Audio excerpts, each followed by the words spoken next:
Hello everyone, welcome to EduTap. So in today's BRBL in 30 days series, we are going to discuss the chapter Financial Sector Legislative Reforms. तो हमारा जो financial system है उसके अंदर आपके banks आते हैं, इंश्योरेंस आती है, कैपिटल मार्केट आती है, टैक्सेशन आता है। तो इन सब का रेगुलेशन भी होता है। बहुत सारे इन पे लॉज बने हुए हैं, लेजिस्लेशंस बनी हुई है जिनके थ्रू इस सिस्टम को रेगुलेट किया जाता है। हमारा जो फाइनेंशियल सिस्टम है वो काफी पुअरली परफॉर्म कर रहा था 70s में 80s में। तो इस पूरे सिस्टम को रिव्यू करने के लिए एक कमेटी बैठी जो थी कमेटी ऑन फाइनेंशियल सिस्टम, जिसके जो चेयरमैन थे वो ये मिस्टर नरसिम्हन थे, जिनके नाम पे कमेटी को पॉपुलरली नरसिम्हन कमेटी 1 बोला जाता है। तो 1991 की है। इस कमेटी को बोला था कि चेक करो कि हमारे जो फाइनेंशियल सिस्टम है उसमें क्या इश्यूज हैं, क्या क्या चेंज करने की जरूरत है। तो उनकी कुछ मेजर रिकमेंडेशंस है जो हमें पता होनी चाहिए। पहली है, उन्होंने बोला कि जो हमारे कैश रिजर्व रेशो है और जो हमारी स्टैट्यूटरी लिक्विडिटी रेशोज हैं बैंक्स को जो बोली जाती है बहुत ज्यादा है। मोर देन 50% जो पैसा था ना बैंक का उस टाइम पे वो सीआरआर एसएलआर की रिक्वायरमेंट्स पूरा करने में जाता था। तो वो बोलते हैं आपने तो टैक्स लगा रखा है बैंकिंग सिस्टम पे, उनका पैसा फंसा इतना ज्यादा हुआ है इन रेशोज में, उनकी प्रॉफिटेबिलिटी तो अपने आप इफेक्ट होगी, इन रेट्स को कम करो। फिर इन्होंने बोला कि जो आपने डायरेक्ट क्रेडिट प्रोग्राम चलाया हुआ है ये आपका सही नहीं है। आपको फोकस सिर्फ इस चीज पे कर रहे हो कि प्रायोरिटी सेक्टर्स को लोन दे दो, आप लोन की क्वालिटी को देख नहीं रहे हो। आप लोन देने के बाद उसकी पोस्ट क्रेडिट सुपरविजन पे तो ध्यान दे ही नहीं रहे हो। आपका जो लोन क्वालिटी इतनी घटिया है बैंक्स तो अपने आप लॉस में जाएंगे। फिर इन्होंने बोला कि लोगों को टाइमली क्रेडिट दो, जब उन्हें चाहिए तब लोन दो, वो इंपॉर्टेंट है ज्यादा, रादर देन कि सब्सिडाइज रेट पे लोन देना। फिर उन्होंने बोला कि बैंकिंग सिस्टम को मिनिस्ट्री ऑफ फाइनेंस भी रेगुलेट करती है, ठीक है, उनका बैंकिंग डिपार्टमेंट है, आरबीआई भी करता है, डुअल कंट्रोल है, ये भी गलत है। फिर उन्होंने बोला कि जो इंटरेस्ट रेट आप डिटर्मिन करते हो तो इंटरेस्ट रेट में बैंक्स में आरबीआई का इंटरफेरेंस है, मिनिस्ट्री ऑफ फाइनेंस का इंटरफेरेंस है उनके इंटरेस्ट रेट पे, market regulated rate of interest होना चाहिए। ये चीज आपको बदलनी चाहिए। फिर इन्होंने बोला कि जो पब्लिक सेक्टर बैंक्स हैं इनके आप ब्रांचेस बढ़ाते जा रहे हो, आप वायबिलिटी तो देख ही नहीं रहे हो कि क्या इतने सारे ब्रांचेस प्रॉफिटेबल होंगे। आप इतने ब्रांचेस बना रहे हो जो वायबल नहीं है, आपके जो सुपरविजन है वो वीक है, ऑडिट जो है वीक है पब्लिक सेक्टर बैंक्स का, लाइन ऑफ कमांड इतने स्ट्रेच्ड है, ये सही नहीं है। आप इतने लोगों को रिक्रूट कर रहे हो जिनकी क्वालिटी अच्छी नहीं है, इतनी ज्यादा मास रिक्रूटमेंट करने से स्टाफ की क्वालिटी पे भी इम्पैक्ट हो रहा है। फिर आप एग्रीकल्चर और स्मॉल इंडस्ट्रीज को इतने ज्यादा लोन दिलवा रहे हो, एक्सेसिव लोन दिलवा रहे हो, इतना पैसा बैंक्स का फंस जाता है, डूब जाता है। इसीलिए आपके बैंक्स जो हैं, आपका फाइनेंशियल सिस्टम जो है वीक है इस टाइम पे। उसके बाद एक और कमेटी बैठी, ये तो 1 थी नरसिम्हा कमेटी 1। फिर नरसिम्हा कमेटी 2 बैठी, committee on banking sector reforms 1997 में। इसने भी बहुत सारी रिकमेंडेशन दी। इन्होंने बोला पहले तो जो कैपिटल है बैंक्स के पास वो एडिक्वेट नहीं है, कैपिटल एडिक्वेसी इन्हांस करने के मेजर्स लो, ये रिकमेंडेशन दिया। फिर इन्होंने बोला कि जो एसेट क्वालिटी नॉर्म्स हैं उन्हें थोड़ा सा स्ट्रिंजेंट किया जाए, थोड़ा सा उन्हें स्ट्रॉन्ग किया जाए। जो रिस्क असेसमेंट करते हैं बैंक्स वो वाले नॉर्म्स जो हैं उनको स्ट्रिक्टली इंप्लीमेंट किया जाए। फिर ट्रांसपेरेंसी प्रमोट करो, ज्यादा डिस्क्लोजर करने के लिए बैंक्स को बोलो बताएं उनके एसेट्स के बारे में, उनके लोन्स के बारे में डिस्क्लोजर करें। फिर उन्होंने बोला कि इतने सारे पब्लिक सेक्टर बैंक्स की जरूरत नहीं है, इतने सारे वीक बैंक्स की जरूरत नहीं है, इन्हें मर्ज करो ताकि ट्रेड बूस्ट हो, स्ट्रॉन्ग बैंक्स बने हमारे पास। फिर उन्होंने बोला कि हर बैंक हर सर्विस प्रोवाइड करे जरूरी नहीं है, नैरो बैंकिंग का कॉन्सेप्ट भी लेके आओ, एक तरीके की डिफरेंशिएटेड बैंक्स लेके आओ कि वो सारी सर्विसेज ना प्रोवाइड करें, लिमिटेड करें, लेकिन वो अच्छे से करें। फिर गवर्नमेंट का जो कंट्रोल था पब्लिक सेक्टर बैंक्स में बहुत ज्यादा था, वो कहते हैं अपना स्टेक थोड़ा सा कम करो पब्लिक सेक्टर बैंक्स में। इसकी जो रिकमेंडेशंस थी नरसिम्हन कमेटी की, चाहे नरसिम्हा कमेटी 1 है, नरसिम्हन कमेटी 2 है, इनकी काफी सारी रिकमेंडेशंस को माना गया। जैसे इंटरनेशनल बेसल नॉर्म्स जो हैं, बेसल 1, बेसल 2, बेसल 3, वो लाए गए इंडिया में। बेसल नॉर्म्स के थ्रू कैपिटल के बारे में बोला जाता है कि कितनी कैपिटल होनी चाहिए, तो काफी सारी कैपिटल एडिक्वेसी नॉर्म्स लगाई गई। सरफेसी एक्ट लाया गया, क्योंकि ऐसा होता था अगर बैंक के लोन कोई वापस नहीं करता था ना तो वो बैंक का पैसा फंसा ही रहता था। तो वो कैसे बिना कोर्ट की इंटरफेरेंस के बैंक्स अपने लोन का पैसा वसूल लें, उसके लिए सरफेसी एक्ट लाया गया। तो बहुत सारे रिफॉर्म्स लाए गए नरसिम्हन कमेटी की रिकमेंडेशंस पे। So over the period of time बहुत सारे रिफॉर्म्स आए हैं और एक बहुत इंपॉर्टेंट कमीशन जो फॉर्म हुआ था वो हुआ था 2011 में, financial sector legislative reforms commission. 2011 मार्च के अंदर जस्टिस बीएन श्री कृष्णन जो हैं वो इसके हेड थे। उन्हें बोला गया कि आप रिव्यू करो, सिंप्लीफाई करो और अपडेट करो हमारे लीगल और इंस्टीट्यूशनल फ्रेमवर्क को जो कि फाइनेंशियल सेक्टर में है। जो हमारा फाइनेंशियल सिस्टम है, फाइनेंशियल सेक्टर है, उसके जो भी लीगल इंस्टीट्यूशंस है, लीगल फ्रेमवर्क है, उनको रिव्यू करो, क्या चेंज करना है थोड़ा सिंप्लीफाई करो, थोड़ा सा अपडेट करो। तो ये जो financial sector legislative reform commission बैठा था, इन्होंने भी बहुत सारे रिकमेंडेशंस दिए थे।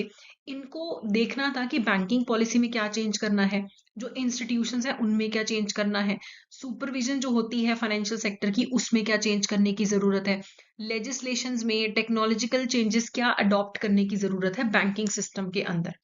तो इन्होंने बहुत सारे रिफॉर्म्स रेकमेंड किए कि एक तो फाइनेंशियल रिप्रेशन नहीं होना चाहिए, हमारे फाइनेंशियल सेक्टर को एफिशिएंट बनाओ, उसे प्रॉफिटेबल बनाओ, और जो मार्केट ड्रिवन प्राइस डिस्कवरी होनी चाहिए। जैसे अगर बैंक है, आपसे कोई सर्विस आपको दे रहा है, आपसे जो पैसे चार्ज कर रहा है, वो जो रेट है वो मार्केट ड्रिवन होना चाहिए। कोई बैंक को बताए ना कि इतना चार्ज करो। डिमांड एंड सप्लाई के जो लॉज होते हैं ना, कि डिमांड सप्लाई के हिसाब से, मार्केट के हिसाब से बैंक डिसाइड करेगा कि कितना चार्ज करना है। फिर जो इंस्टीट्यूशंस हैं उन्हें ऑटोनॉमी प्रोवाइड करो। हर जगह आरबीआई, फाइनेंस मिनिस्ट्री नहीं बताएगी बैंक्स को, फाइनेंशियल सेक्टर को कि क्या करना है। उनको थोड़ा सा ऑटोनॉमी दो, अपनी मर्जी से अपनी रेगुलेशन करने दो थोड़ी, बहुत ज्यादा रिस्ट्रिक्शन मत लगाओ।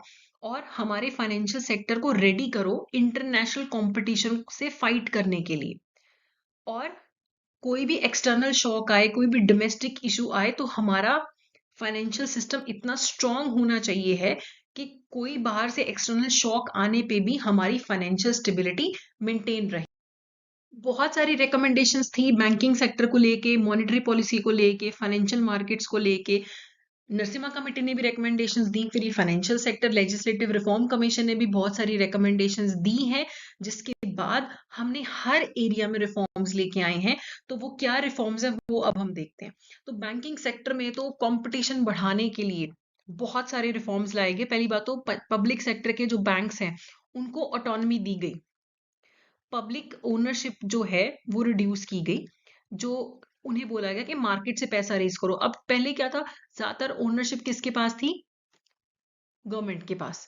अब यहाँ पे जो पब्लिक ओनरशिप है, यहाँ पे चेंज किया गया, बैंक्स को अलाउ किया गया कि मार्केट से पैसा उठाओ, तुम जैसे शेयर्स अपने बेचो, ठीक है। तो पब्लिक सेक्टर बैंक्स को अब अलाउड है कि 49% तक जो उनका कैपिटल है वो मार्केट से रेज कर सकते हैं पैसा। 51% अभी भी मिनिमम बैंक्स में गवर्नमेंट मेंटेन करके रखती ही है।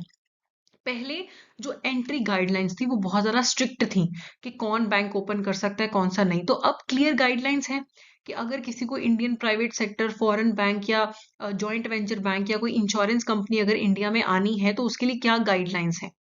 फॉरेन इन्वेस्टमेंट अलाउ किया गया इंडिया के फाइनेंशियल सेक्टर में, उन्हें इन्वेस्टमेंट करना एफडीआई के थ्रू, फॉरेन डायरेक्ट इन्वेस्टमेंट के थ्रू इंडिया में इन्वेस्ट करना अलाउ किया गया। पोर्टफोलियो इन्वेस्टमेंट होता है जब आपको कंट्रोल नहीं चाहिए होता कंपनी का, आपको सिर्फ अर्न करने के लिए इन्वेस्ट करते हो आप, आपको कोई मैनेजमेंट में पार्टिसिपेट नहीं करना, तो वो भी अलाउ किया गया।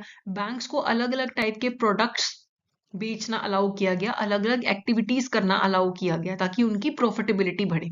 फिर इंडिया में फॉरेन बैंक्स की जो प्रेजेंस है उसे बढ़ाया गया, उन्हें अलाउ किया गया कि वो इंडिया में अलग अलग चैनल्स के थ्रू अपनी प्रेजेंस बढ़ाएं। किसी को ब्रांच खोलनी है, किसी को होलली ओन सब्सिडरी खोलनी है, तो उन्हें अलाउ किया गया, ठीक है। तो फॉरेन इन्वेस्टमेंट भी अलाउ किया, उन्हें ऐसे ऐसी सब्सिडरीज खोलना अलाउ किया गया जिसमें उनका 74% तक का इन्वेस्टमेंट होता था पेड अप कैपिटल में। तो इससे क्या हुआ, जब बाहर के बैंक्स आए, प्राइवेट बैंक्स आए इंडिया में, कंपटीशन बढ़ा, कंपटीशन बढ़ा, ट्रांसपेरेंसी बढ़ी, डिस्क्लोजर स्टैंडर्ड्स इंप्रूव किए गए, और हमारे जो लोकल बैंक्स हैं उन्होंने भी अपनी परफॉर्मेंस को कंपटीशन देखते हुए इंप्रूव करना शुरू किया। उसके बाद लाइसेंसिंग जो है, प्राइवेट सेक्टर की लाइसेंसिंग पॉलिसी को इंप्रूव किया गया। पहली बात तो गवर्नमेंट ने अपना पब्लिक सेक्टर बैंक्स में से पैसा निकाला और प्राइवेट सेक्टर को इनकरेज किया गया। फिर आरबीआई ने इनकरेज किया कि डिफरेंशिएटेड बैंक्स एस्टैब्लिश करो, स्मॉल फाइनेंस बैंक्स, ये हम कर चुके हैं कि small finance banks, differentiated bank, ये सब एनकरेज किए गए। प्राइवेट सेक्टर की अब तो लाइसेंसिंग पॉलिसी ऐसे है कि कभी भी आप अगर एलिजिबल हो आप अप्लाई कर सकते हो बैंक के लाइसेंस के लिए। फिर उसके बाद बहुत सारे बड़े बड़े प्राइवेट सेक्टर के बैंक्स आए, एचडीएफसी आया, आईसीआईसीआई आया, यूटीआई आया, आईडीबीआई आया। कंपटीशन बढ़ता गया, एफिशिएंसी जो हमारे money market, capital market, financial market की बढ़ती गई। इवन एनबीएफसीज जो हैं अब वो बहुत स्ट्रॉन्ग कॉम्पिटिटर्स बन के आए हैं। पहले सिर्फ बैंक्स होते थे, फाइनेंस कहाँ से मिलेगा, बैंक से मिलेगा, लेकिन अब एनबीएफसीज बहुत तगड़े तरीके से इंडियन मार्केट के अंदर आ चुके हैं। फिर सब कुछ पहले बैंक्स में क्या होता था, लिखा पढ़ी हाथ से होती थी, कंप्यूटर्स आए, कोर बैंकिंग सॉल्यूशंस आ गए। अब आपका ब्रांच कहाँ पे है जहां आपने अपना बैंक अकाउंट खोला, दिल्ली में, लेकिन आप कहाँ बैठे हो, केरला में, तो भी आप अपना बैंक अकाउंट यूज कर सकते हो। तो ये सारे फायदे होने शुरू हो गए। फिर वॉलंटरी रिटायरमेंट स्कीम इंट्रोड्यूस की गई कि देखो इतने सारे लोगों को हायर कर रखा है जहां पे नहीं भी जरूरत है, तो एफिशिएंसी कम होती थी। तो एफिशिएंसी को इम्प्रूव करने के लिए फिर वीआरएस लेके आए 2011 में कि आप बैंक को रिस्ट्रक्चर कर सको, जो एक्स्ट्रा स्टाफ है उन्हें वीआरएस दे के वहां से हटा दिया जाए और ऑपरेशनल एफिशिएंसी जो है वो ऑर्गेनाइजेशन की इम्प्रूव हो जाए। फिर बैंकिंग सेक्टर में, फाइनेंशियल मार्केट में और कौन से रिफॉर्म्स किए गए, मार्केट फोर्सेस के रोल को बढ़ाने के लिए। पहले क्या था, हर चीज बैंक्स को आरबीआई बता रहा है, फाइनेंस मिनिस्ट्री बता रही है, गवर्नमेंट बता रही है। तो अब यहाँ पे मार्केट फोर्सेस के रोल को बढ़ाया गया कि मार्केट के हिसाब से, डिमांड सप्लाई के हिसाब से चीजें होनी चाहिए, हर चीज थोपी ना जाए बैंक्स पे। तो पहली बात तो रिजर्व्स की रिक्वायरमेंट्स को कम किया गया, एसएलआर और जो सीआरआर रेशोज हैं उन्हें थोड़ा सा कम किया गया, बैंक्स को थोड़ी सी फ्लेक्सिबिलिटी अलाउ की गई, उन्हें अपने इंटरेस्ट रेट को खुद से रेगुलेट करने की को अलाउ किया गया कि मार्केट ड्रिवन प्राइसिंग होनी चाहिए बैंक के प्रोडक्ट्स की, नहीं तो उनकी प्रॉफिटेबिलिटी कम हो जाती है। और ठीक है, उनको बोला गया कि ठीक है तुम अपने इंटरेस्ट रेट खुद से डिसाइड कर सकते हो, लेकिन ट्रांसपेरेंसी बढ़ाई गई, डिस्क्लोजर रिक्वायरमेंट्स बढ़ाई गई कि ठीक है डिसिप्लिन होना चाहिए, आप अपने हिसाब से प्रोडक्ट की प्राइसिंग करो, लेकिन प्राइसिंग कैसे कर रहे हो, कैसे इंटरेस्ट रेट डिसाइड कर रहे हो, उन सब चीजों को लेके डिस्क्लोजर स्टैंडर्ड्स बढ़ाए गए कि बैंक्स को सारा कुछ डिस्क्लोज करना है अपनी फाइनेंशियल स्टेटमेंट्स के अंदर। फिर बहुत सारे मनी मार्केट जो होती है, मनी मार्केट होती है जो शॉर्ट टर्म मार्केट होती है, फाइनेंशियल मार्केट होती है, उसमें बहुत सारी चीजें इंट्रोड्यूस की गई हैं। Inter bank call money market, auction based repo शुरू हो गया, रिवर्स रेपो इंट्रोड्यूस किया गया, और जो payment and settlement system mechanism है वो इम्प्रूव किया गया। तो मनी मार्केट में एक्चुअली होता क्या है, परचेज एंड सेल होता है प्रोडक्ट्स का, डेट्स का, ओवरनाइट, थोड़े थोड़े टाइम के लिए बहुत बड़ी बड़ी ट्रांजेक्शन्स होती हैं, तो उसके अंदर बहुत सारी इंप्रूवमेंट्स की गई हैं। ठीक है, उसके बाद डीमटेरियलाइजेशन में बहुत एडवांसमेंट हुआ। अब जैसे आप शेयर्स वगैरह भी देखते हो ना, डीमैट फॉर्म में होते हैं, बहुत सारी सिक्योरिटीज होती है डीमैट फॉर्म में होती है, पेपरलेस हो चुका है। तो उन चीजों में बहुत ज्यादा इंप्रूवमेंट हुआ है। फिर आरबीआई ने लेके आया TLTRO scheme, targeted long term repo operation scheme लेके आया, जिसके अंदर बैंक्स को अलाउ किया गया कि वो फंड्स बोरो कर सकते हैं रेपो रेट पे, कि जो रेपो रेट चल रहा होगा मार्केट में उसके बेसिस पे वो फंड्स बोरो कर सकते हैं अप टू 3 इयर्स, कि बैंक ने पैसा उठाया रेपो रेट पे 3 साल के लिए, और वो किसी स्पेसिफिक सेक्टर में या किसी स्पेसिफिक एसेट में इन्वेस्ट करना चाहते हैं, तो उन्हें मार्केट से पैसा उठाना अलाउ किया गया। तो रेपो रेट होता क्या, वो रेट जिसपे आप आरबीआई से मनी बोरो कर सकते हो, अपनी कुछ सिक्योरिटीज को गिरवी रखते हो, उसके बदले में आरबीआई आपको पैसे दे देता है, फिर जब आपने पैसे वापस कर दिए आपको अपनी सिक्योरिटीज वापस मिल जाती हैं। ठीक है, तो ये रेपो रेट है, इस पे जो ये रेट स्पेसिफाइड होता है इस पे बैंक्स को बोरो करना अलाउ किया गया। उसके बाद एसएलआर सीआरआर तो रिड्यूस किया गया, एक टाइम पे 38.5 था, फिर 28 पे लाया गया, और सीआरआर को भी 14 से 10 पे लाया गया, फिर बाद में सीआरआर एसएलआर को और कम किया गया। ठीक है, ये 2022 का डेटा है, 4.5%, 18%, तो ये काफी कम किया गया। कहाँ 50% से ज्यादा पैसा इन्हीं में इन्वेस्टेड था, अब जो है 20-25% से ज्यादा इन रेशियोज में नहीं रहता है, फंसा नहीं होता बैंक का पैसा। कैश रिजर्व रेशो क्या होता है, कुछ पैसा कैश के फॉर्म में बैंक को रखना होता है आरबीआई के पास। एसएलआर होता है कि कुछ लिक्विड एसेट्स होती है जिनमें बैंक्स को इन्वेस्ट करके रखना है, तो अगर इन्हीं में बैंक का पैसा फंसा रहेगा तो वो लोन्स देने के लिए तो पैसा कम बचेगा। तो इन रेशियोज को कम किया गया क्योंकि नरसिम्हन कमेटी ने भी रिकमेंडेशन दी थी। फिर जो हमारे बैंक्स थे ना, उनके जो कैपिटल होते थे, जो कैपिटल काफी कम होते थे, उनका रिस्क वेटेड एसेट्स के कंपैरेटिवली उनके पास कैपिटल कम होता था।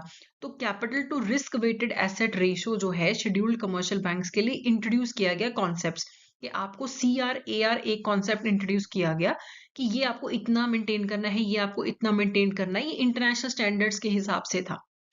ठीक है, it's stood at 14.2% as of March 2019, well above the regulatory requirement of 9%। Internationally ये एक स्टैंडर्ड है CRAR रेशो का। तो ये जितना इंटरनेशनली बोला जाता है उससे ज्यादा ही हमारा ये कैपिटल हमारे पास रहता है, तो it is a good sign कि बैंक्स के पास एडिक्वेट कैपिटल है। फिर गवर्नमेंट ने कैपिटल इन्फ्यूजन किया पब्लिक सेक्टर बैंक्स के अंदर, ताकि वो अपने जो CRAR टारगेट्स है इन्हें अचीव कर पाए। अगर बैंक के पास उतना रेशो में कैपिटल नहीं है तो उससे क्या होगा, अगर कहीं कुछ हल्का सा भी कोई शॉक आता है मार्केट के अंदर, कुछ डाउनफॉल आता है फाइनेंशियल मार्केट में, तो बैंक तो डूब जाएंगे। तो इसीलिए जो पब्लिक सेक्टर बैंक्स जो वीक थे उनमें भी गवर्नमेंट ने धीरे धीरे और पैसा डाला कि तुम्हारे पास कैपिटल की कमी ना हो, कि तुम्हारे पास इतनी स्ट्रेंथ होनी चाहिए कि कोई एक्सटर्नल शॉक आए तो तुम बर्दाश्त कर सको। फिर बहुत सारी और इंटरनेशनल जो नॉर्म्स हैं जो उन्हें लगा कि इंटरनेशनली अडॉप्टेड है, इंडिया में भी फायदेमंद हो सकती हैं, जैसे counter cyclical capital buffer, leverage ratios introduce की गई, liquidity coverage ratio, net stable funding ratio, ऐसे बहुत सारी रेशोज हैं अलग अलग टाइप की जो कि इंट्रोड्यूस की गई इंडिया के अंदर भी, ताकि जो इंडिया के बैंक्स हैं वो इंटरनेशनल स्टैंडर्ड्स के जो बैंक्स हैं ना उस हिसाब से वो भी काम करें। ठीक है, अब ये हम इतनी चीजें डिटेल में क्यों नहीं कर रहे हैं, अब यही अगर आपका मॉड्यूल डी में चैप्टर होता तो हम ये हर चीज को डिटेल में करते, लेकिन ए सबसे कम इंपॉर्टेंट है, इसके ज्यादा डिटेल में नहीं जाना है, इसलिए हम इनको एक एक चीज को एक्सप्लेन नहीं कर रहे हैं, क्योंकि इसको हमने लीस्ट टाइम देना है, ज्यादा टाइम हमें सी और डी को देना है। ओके, उसके बाद प्रूडेंशियल मेजर्स कुछ और लिए गए, स्ट्रेंथनिंग द रिस्क मैनेजमेंट, अलग अलग रिस्क कंपोनेंट्स को रिकॉग्नाइज किया गया कि कौन कौन से रिस्क हैं हमारे फाइनेंशियल सेक्टर पे, कौन से एसेट क्लासेस हैं जिनमें ज्यादा रिस्क है, उनको अलग अलग वेट्स असाइन किए गए कि इसको ज्यादा रिस्क है, इसका इसमें वेटेज 10% होगा रिस्क का, इसमें इतना रिस्क है, इसमें इतना रिस्क है, और अलग अलग जो रिस्क कैटेगरीज हैं उनके लिए फिर अलग अलग मेजर्स लिए गए। तो रिस्क मैनेजमेंट को थोड़ा सा स्ट्रेंथन किया गया। फिर KYC AML गाइडलाइंस लाई गई कि KYC ऐसे होनी चाहिए, इंडिविजुअल की ऐसे होगी, बैंक कंपनीज की ऐसे KYC करेंगे, एंटी मनी लॉन्ड्रिंग के लिए ये गाइडलाइंस होंगी, ये रिपोर्ट करनी है FIU इंडिया को, जो हमने PPB में पढ़ा हुआ है जैप में, है ना, वही सारी चीजें कि KYC के नॉर्म्स कैसे होंगे, मनी लॉन्ड्रिंग की गाइडलाइंस लाई गई, ताकि बिल्कुल भी हमारे फाइनेंशियल सिस्टम का मनी लॉन्ड्रिंग में, टेररिज्म एक्टिविटीज में यूज ना हो। फिर इंटरनेशनली ना बेसल नॉर्म्स होती हैं, एक बेसल कमेटी है जिसमें वर्ल्ड के सारे जो बैंक्स हैं, जो सेंट्रल बैंक, जैसे इंडिया का RBI है, हर देश का अपना जो सेंट्रल बैंक होता है वो इस बेसल कमेटी में पार्टिसिपेट करते हैं, और ये बैठ के बातें करते हैं कि डिस्कस करते हैं कि बैंक्स को इंटरनेशनल फाइनेंशियल मार्केट को इम्प्रूव करने के लिए क्या होना चाहिए, कितनी रेशियोज होनी चाहिए, कितनी कैपिटल होनी चाहिए। तो उसमें इंडिया भी पार्टिसिपेट करता है, और वो सारी गाइडलाइंस इंडिया में भी रेगुलेशन आती है, बेसल 1 नॉर्म्स, बेसल 2, बेसल 3। तो ये बैंक्स की कैपिटल को लेके काफी सारी रिकमेंडेशंस देते हैं। उसके बाद NPS को लेके ज्यादा प्रोविजन की बात की गई। अब देखो, बैंकिंग का बिजनेस ही ऐसा है कि अगर आप 100 रुपए का लोन दोगे तो जरूरी नहीं कि 100 का लोन वापस आ जाएगा, कुछ ना कहीं डिफॉल्ट तो हो गई। तो जब पता ही है कि डिफॉल्ट होना है तो उसके लिए पहले ही प्रोविजन मेंटेन करके रखो, कुछ पैसा साइड पे रखो। तो वो जो प्रोविजंस की रिक्वायरमेंट है वो बढ़ाई गई। बैंक की गवर्नेंस कैसे होगी, ओनरशिप पैटर्न क्या होगा, उसको लेके रूल्स लाए गए। डेट रीस्ट्रक्चरिंग को लेके नॉर्म्स लाए गए, मैकेनिज्म्स लाए गए, सिक्योरिटाइजेशन को लेके नॉर्म्स लाए गए। अब कई बार क्या होता है कि काफी सारा एसेट्स ऐसी पड़ी होती हैं बैंक्स के पास जो मतलब बिल्कुल लिक्विड नहीं है, वो कुछ नहीं कमा के दे रही। तो ऐसी इलिक्विड एसेट्स जो कैश में नहीं कन्वर्ट हो सकती हैं, इन एसेट्स को गिरवी रख के इनके अगेंस्ट कुछ सिक्योरिटीज इशू कर दी जाती हैं। अब मेरा जो घर है, अब वो मेरी फिक्स्ड एसेट है, उससे मुझे कोई इनकम नहीं जनरेट हो रही है, लेकिन ऐसी अगर मान लो अलग अलग मार्केट में घर है, इमूवेबल एसेट्स हैं, बिल्कुल लिक्विड एसेट्स नहीं है, कोई उनसे कमाई नहीं हो रही है, तो इन सारी एसेट्स का पूल बना के इनके अगेंस्ट अगर सिक्योरिटीज इशू कर दी जाए तो वो करना शुरू किया, उनको लेके गाइडलाइंस आई इंडिया में। फिर इनकम रिकॉग्निशन को लेके नॉर्म्स आए। जैसे अभी जब आप पैसा कमाता है, बैंक कोई पैसा कमाता है, कब इनकम को रिकॉग्नाइज करना है, किस एसेट को एनपीए मानना है, किसको लॉस एसेट मानना है, किसको डाउटफुल मानना है, इस चीज को लेके नॉर्म्स आए। बैंक्स को क्या क्या पब्लिश करना है अपने अकाउंट्स में, उसको लेके नॉर्म्स आए। फिर बैंक्स को बोला कि रियलिस्टिक रीपेमेंट शेड्यूल बनाओ बोरवर की, based on the borrowers cash flow availability. अगर आप अनरियलिस्टिक रीपेमेंट टारगेट बनाते हो, अगर आपको मैं पैसे दूं 1 करोड़ रुपए लोन में और बोलूं मेरे को 15 दिन में वापस कर देना, तो पॉसिबल ही नहीं है ना। आप पहले मैं आपका देखूंगी कि आपका कैश फ्लो कैसा है, उस हिसाब से फिर हम रीपेमेंट शेड्यूल बनाएंगे, तो डिफॉल्ट होने के चांसेस भी कम होते हैं। तो ये सारे जो स्टेप्स हैं वो लिए गए। फिर बहुत सारी चीजों में डीरेगुलेशन की गई। क्रेडिट अपने हिसाब से डिसाइड करो, इंटरेस्ट रेट स्ट्रक्चर अपने हिसाब से डिसाइड करो। ठीक है, पहले प्राइम लेंडिंग रेट होते थे, फिर बेस रेट सिस्टम आ गया, फिर एमसीएलआर सिस्टम आ गया, फिर एक्सटर्नल बेंचमार्क सिस्टम आ गया। ये सिस्टम इवॉल्व होते रहे कि इंटरेस्ट रेट डिसाइड कैसे होगा। बहुत सारी चीजों में जो एडमिनिस्ट्रेशन कर रहे थे आरबीआई, उसको एलिमिनेट कर दिया। बैंक्स को खुद अलाउ किया गया कि तुम अपने इंटरेस्ट रेट खुद से फिक्स करो। ठीक है, बहुत सारी चीजों में फ्लेक्सिबिलिटी दी गई बैंक्स को कि तुम अपने हिसाब से डिसाइड करो, लेकिन ट्रांसपेरेंटली करो, छुपाओ मत कि काम कैसे चल रहा है। उसके बाद कुछ इंस्टीट्यूशनल लीगल मेजर्स भी लिए गए। बहुत बार क्या होता था, बैंक का पैसा फंसा ही रहता था। जैसे बैंक ने लोन दिया किसी को और उस पर्सन ने क्या कर दिया, डिफॉल्ट कर दिया। अब बैंक मारता रहेगा चक्कर, कोर्ट के सालों निकल जाते थे, बैंक का तो पैसा फंसा रह गया, डूब गया। तो बहुत सारे मेजर्स लिए गए, जैसे लोक अदालत बनाई गई, आउट ऑफ कोर्ट जो लोक अदालत बैठता है, डेट रिकवरी ट्रिब्यूनल बनाए गए, एसेट रिकंस्ट्रक्शन कंपनी बनाई गई। इन सब से क्या हुआ, सेटलमेंट एडवाइजरी कमेटी बिठाई गई ताकि डेट रिकवरी फास्टन हो। अगर कोई लोन है, ठीक है, आपको लगता है कि ये लोन की जो भी करंट कंडीशंस है ये तो रीपे नहीं करेगा, अगर मैं इसको थोड़ा सा चेंज कर दूं, इसका रीपेमेंट पीरियड 5 से 7 साल का कर दूं, इसका जो इंटरेस्ट है 10 से 9 कर दूं, तो मेरा पैसा जरूर वापस आ जाएगा। तो ये लोन रीस्ट्रक्चरिंग अलाउ किया गया, इंट्रोड्यूस किया गया ताकि पैसा वापस आए।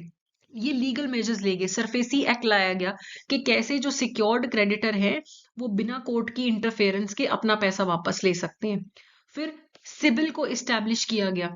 अब सिबिल इस्टेब्लिश करने से क्या हुआ कि जो भी डिफॉल्टर्स हैं, जो भी बोरोवर्स हैं, उनकी इंफॉर्मेशन एक जगह पे हो, क्रेडिट रेटिंग अवेलेबल हो, ताकि असेसमेंट करना इजी हो कि इसको लोन देना है या नहीं देना है। जब भी कोई डिफॉल्ट्स होते हैं ना, वो सारी इंफॉर्मेशन सिबिल के पास रहती है, ऑर्गेनाइजेशन के पास।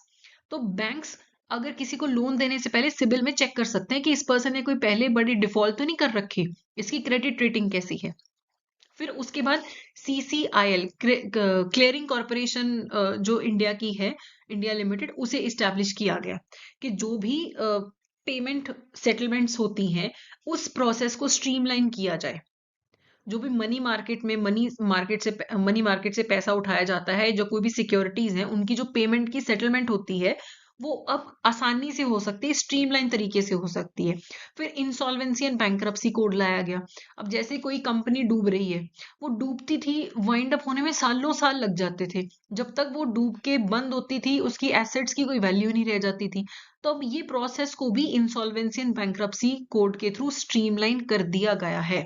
तो ये बहुत सारे रिफॉर्म्स लाए गए हैं ओवर द इयर्स, 20-25 साल के अंदर, जिससे अब हम करंट सिचुएशन में पहुंचे हैं अपने सिस्टम के अंदर।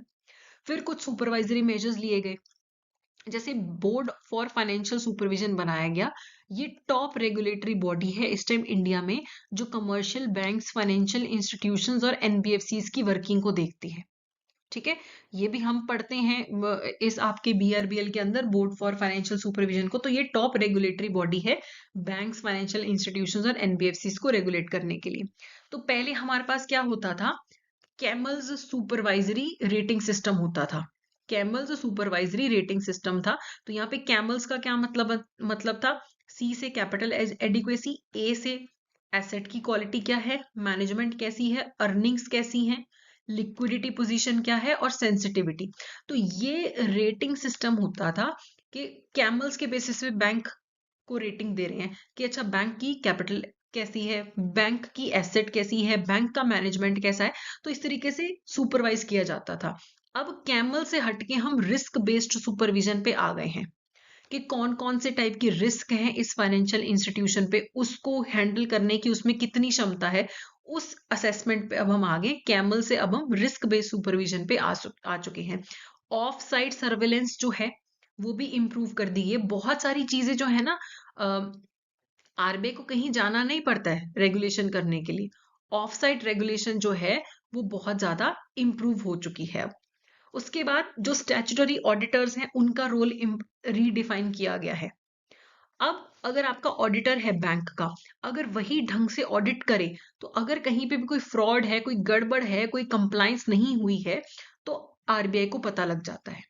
तो अगर ऑडिट ढंग से है, इंटरनल ऑडिटिंग ढंग से है, तो कोई भी रिस्क जो है वो रिड्यूस हो जाता है। किसी भी तरीके के डिफॉल्ट होने के जो रिस्क हैं वो काफी ज्यादा रिड्यूस हो जाते हैं। कोई गड़बड़ हो तो पहले ही पकड़ी जाती है ऑडिट के अंदर। फिर बहुत सारी कॉर्पोरेट गवर्नेंस प्रैक्टिसेस लाई गई हैं, किसका कितना शेयर हो सकता है, कौन डायरेक्टर हो सकता है। फिर फिट एंड प्रॉपर क्राइटेरिया है एक आरबीआई का, कि अगर आपको बैंक का डायरेक्टर बनना है तो ये क्राइटेरिया अगर आप फुलफिल करते हो तो ही आप डायरेक्टर बन सकते हो। आप इतनी कंपनीज में एक साथ इंडिपेंडेंट डायरेक्टर बन सकते हो, इससे ज्यादा नहीं बन सकते हो। इतने बैंक्स में आप इस पोजीशन पे रह सकते हो। तो उससे क्या है, अगर मान लो मैं इस बैंक में भी डायरेक्टर हूँ, इसमें भी हूँ, इसमें भी हूँ, इसमें भी हूँ, और ये सारे बैंक आपस में राइवल हैं, तो मैं सारे बैंक्स की बोर्ड पे कैसे हो सकती हूँ। तो इसीलिए गवर्नेंस को इम्प्रूव करने के लिए बहुत से हमने टर्म्स एंड कंडीशंस हम लेके आए, काफी अब हम पढ़ भी चुके हैं पिछले चैप्टर्स में। फिर एक ईज प्रोग्राम लाया गया, enhanced access and service excellence program initiative लाया गया 2018 के अंदर। ईज प्रोग्राम के थ्रू जो हमारे पब्लिक सेक्टर बैंक्स हैं उसके अंदर रिफॉर्म्स लाए गए, ताकि जो हमारी पब्लिक सेक्टर बैंक्स हैं उसमें ट्रांसपेरेंसी इंप्रूव हो, बैंकिंग जो है ज्यादा एफिशिएंट हो सके। तो पीएस 20 को ईज प्रोग्राम के अंदर ना 3 ईयर प्रोग्राम बनाने के लिए बोला कि आप बताओ कि आप लेटेस्ट टेक्नोलॉजी को यूज करके अगले 3 साल के अंदर अंदर अपनी प्रॉफिटेबिलिटी कैसे इंप्रूव करोगे, अपनी कस्टमर सर्विस कैसे इंप्रूव करोगे, क्या क्या चेंजेस आप लेके आओगे। तो ये सारी चीजें लाई गई कि बैंक्स और अच्छा परफॉर्म कर सकें, फाइनेंशियल सेक्टर और अच्छा परफॉर्म कर सके। फिर टेक्नोलॉजी में क्या चेंजेस लाए गए, टेक्नोलॉजी रिलेटेड क्या मेजर्स लिए गए, इन्फीनेट फॉर्म किया गया। ये मेन कम्युनिकेशन नेटवर्क है बैंक्स का, फाइनेंशियल सिस्टम्स का, इन्फीनेट। ये यूज किया जाता है अब बैंकिंग सिस्टम के अंदर। इसका फुल फॉर्म है इंडियन फाइनेंशियल नेटवर्क। इसे कम्युनिकेशन बैकबोन माना जाता है। इंडिया का जो बैंकिंग है, जो फाइनेंशियल सेक्टर है, उसका इसे बैकबोन माना जाता है। क्लोज्ड यूजर ग्रुप है, जैसे आरबीआई या जो मेंबर बैंक्स, जो मेंबर फाइनेंशियल इंस्टीट्यूशंस हैं, उन्हें ये नेटवर्क प्रोवाइड करता है जो इन्फीनेट है। ठीक है। उसके बाद नेगोशिएटेड डीलिंग सिस्टम लाया गया कि जो भी गवर्नमेंट की सिक्योरिटीज की ट्रेडिंग होगी, इलेक्ट्रॉनिक ट्रेडिंग होगी, उसके लिए नेगोशिएटेड डीलिंग सिस्टम लाया गया। तो अब जो भी गवर्नमेंट की जो भी सिक्योरिटीज इशू होती हैं, कोई भी कुछ भी इशू करते हैं, बॉन्ड्स वगैरह, तो आरबीआई ऑपरेट करता है ऑनलाइन इलेक्ट्रॉनिक प्लेटफॉर्म को, तो एनडीएस के थ्रू फिर फैसिलिटेट होता है सारा सिस्टम। फिर payment and settlement system act लाया गया 2007 में, ये हम अपने मॉड्यूल बी में पढ़ेंगे। फिर अब इलेक्ट्रॉनिक पेमेंट सिस्टम बहुत सारे आगे हैं, अब कहीं जाना ही नहीं पड़ता, घर बैठे आरटीजीएस नेफ्ट कर लो। फिर बड़ी बड़ी पेमेंट्स को सेटल करने के लिए ईसीएस है, नेशनल ऑटोमेटेड क्लियरिंग हाउस है, ATMs, mobile banking, internet banking, ये सब 20-25 साल पहले नहीं था। यूपीआई, ये सब अब आया है। तो इससे हमें भी फायदा है टेक्नोलॉजी का, और बैंक को भी फायदा है बहुत ज्यादा। उसके बाद आरबीआई ने बोला कि जितने भी शेड्यूल्ड कमर्शियल बैंक है, स्मॉल फाइनेंस बैंक है, तुम्हारे पास तुम्हारा आईटी सिस्टम होना चाहिए है। तो आईटी सिस्टम होने से क्या होता है, इंफॉर्मेशन टेक्नोलॉजी यूज करने से आपकी एनपीए होते ही आपके पास रिपोर्ट आ जाती है, और रिपोर्ट आरबीआई को सबमिट करना भी, रेगुलेटरी रिपोर्टिंग करना भी बहुत ज्यादा आसान है, इंटरनल मैनेजमेंट भी बहुत आसान है। आईटी सिस्टम आने से क्या है, पहले सब कुछ लिखा पढ़ी हाथ से होती थी, अगर कोई फ्रॉड होता भी था सालों साल पकड़ा नहीं जाता था। आजकल तो आपके पास आईटी सिस्टम है, कंप्यूटर्स हैं, कहीं भी कुछ भी गड़बड़ है आपको पता लगता है, एनपी होता है उसी टाइम पता लगता है। कुछ रेगुलेटरी कंप्लायंस है, रिपोर्ट जनरेट करनी है, ऑनलाइन मिनट में रिपोर्ट जनरेट हो जाती है। फिर अब तो आर्टिफिशियल इंटेलिजेंस आ गया। आजकल आप अपनी फोन की ऐप खोलो कोई भी, ये जो सीरी है, एलेक्सा है, ये सब क्या है, ये सब न्यू एज टेक्नोलॉजीज है, एआई है, मशीन लर्निंग है, रोबोटिक्स है। आजकल आप देखो कि आपको ऑनलाइन जाते हो, चैटबॉट्स आपसे बात करते हैं, कोई ह्यूमन नहीं बैठा होता, कंप्यूटर आपसे बात करता है। तो बैंक को किसी को बिठाने की जरूरत नहीं है, चैटबॉट्स ही हमारी प्रॉब्लम्स कस्टमर्स की सॉल्व कर रहे हैं, कस्टमर भी खुश। बैंक्स अब फिनटेक्स के साथ मिलके बहुत सारी एफर्ट्स कर रहे हैं। अब जैसे बहुत सारे बैंक्स हैं जो नियो बैंक्स होते हैं ना, इनकी कोई फिजिकल ब्रांचेस नहीं होती। काफी बार ये नॉर्मल जो हमारे बैंक हैं जैसे एसबीआई वगैरह है, आईसीआईसीआई, उनके साथ मिलके काम करते हैं डिजिटल सर्विसेज प्रोवाइड करने के लिए। तो अब हमारे जो ट्रेडिशनल बैंकिंग मॉडल है ना वो डिस्टर्ब हो चुके हैं। अब हमें नई टेक्नोलॉजी, क्रिप्टो करेंसी आ गई, डिजिटल करेंसीज आ गई, तो ये सारी इनोवेशंस हुई हैं। ऑब्वियसली इससे साइबर सिक्योरिटी का रिस्क भी बढ़ा है, लेकिन बहुत सारे पॉजिटिव्स भी हैं, बैंक्स को भी बहुत सारे फायदे हैं।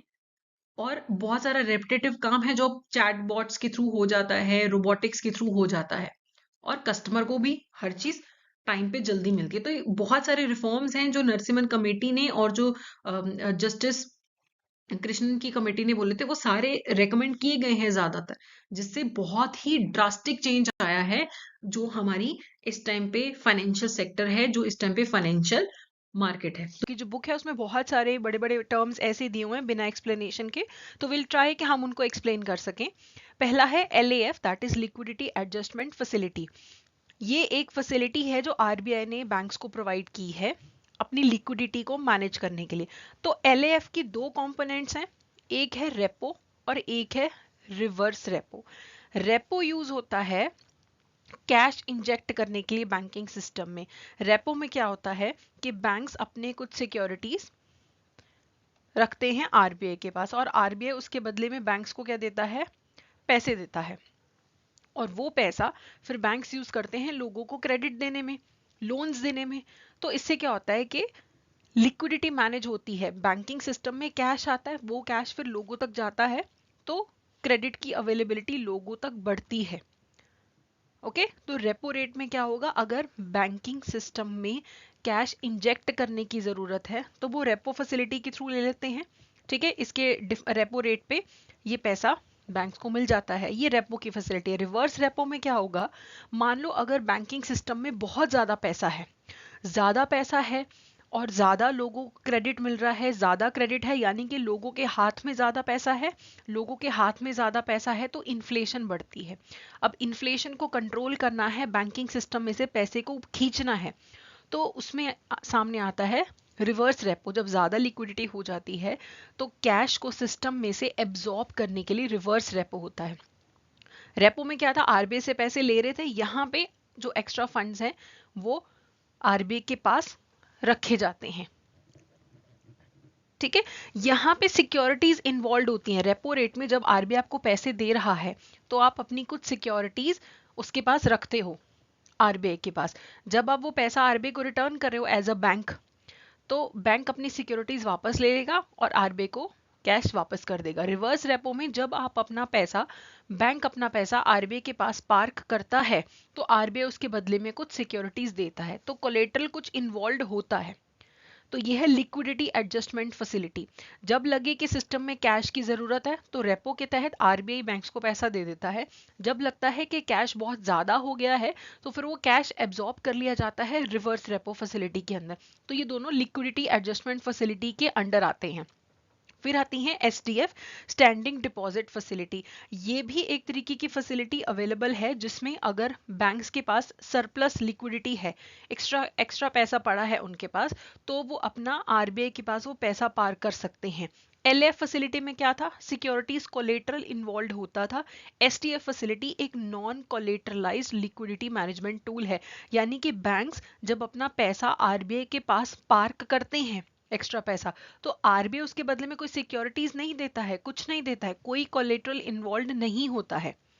ओके तो जब भी एक्स्ट्रा पैसा है बैंकिंग सिस्टम में, आरबीआई के पास वो एक्स्ट्रा पैसा रखा जा सकता है, और इससे लिक्विडिटी सरप्लस कंट्रोल में आती, इन्फ्लेशन कंट्रोल में आती है। क्योंकि हमें इतना समझना है, अगर बहुत ज्यादा लिक्विडिटी है बैंकिंग सिस्टम में, वो बहुत ज्यादा क्रेडिट लोगों को देगा, लोगों के हाथ में जितना ज्यादा पैसा होगा उतना इन्फ्लेशन बढ़ेगा, तो वो कंट्रोल करने के लिए ये फैसिलिटीज हैं। फिर फैसिलिटी है मार्जिनल स्टैंडिंग फैसिलिटी।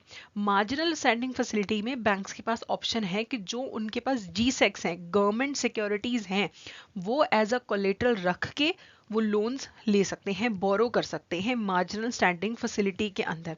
तो ये एक ओवरनाइट फंड्स की फैसिलिटी है कि इमरजेंसी अगर बैंक्स को है और उनको एकदम से पैसे की ज़रूरत है, ओवरनाइट फंड्स की ज़रूरत है, तो ये विंडो है उनके पास कि आरबीआई से वो फंड्स बोरो कर सकते हैं, लेकिन उनको गवर्नमेंट सिक्योरिटीज को गिरवी रखना पड़ेगा।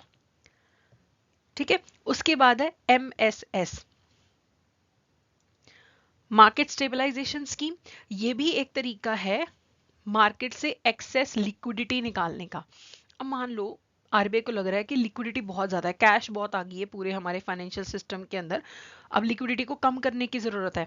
आरबीआई क्या करेगा, कुछ सिक्योरिटीज, ट्रेजरी बिल्स बेचेगा, जो गवर्नमेंट सिक्योरिटीज है सेल करेगा। जब आरबीआई मार्केट में ये ट्रेजरी बिल्स और सिक्योरिटी सेल कर रहा है तो लोग ये बिल्स खरीद लेंगे, सिक्योरिटीज खरीद लेंगे, फर्म्स, कॉर्पोरेट्स, बैंक्स सब खरीदते हैं। वो जब खरीदते हैं तो अपना पैसा आरबीआई को देते हैं और ये सिक्योरिटीज ले लेते हैं।